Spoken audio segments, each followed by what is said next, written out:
నమస్కారం ఈటీవీ 360కి స్వాగతం. ముందుగా ప్రధాన అంశాలు. రాజ్యసభలో రెండో రోజు మారని తీరు. ఉత్తరాఖండ్ జేఎన్యూపై చర్చకు విపక్షాల పట్టు.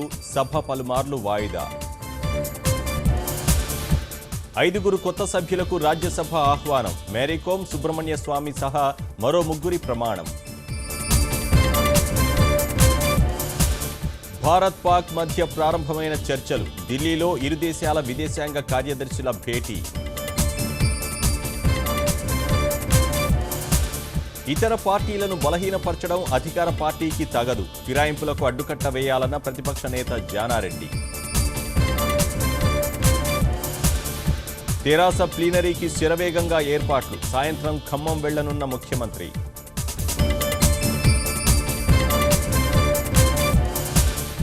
వడదెబ్బల ధాటికి పెరుగుతున్న మృతులు. గుక్కెడు నీరు దొరక్క గబ్బిలాల మృత్యువాత.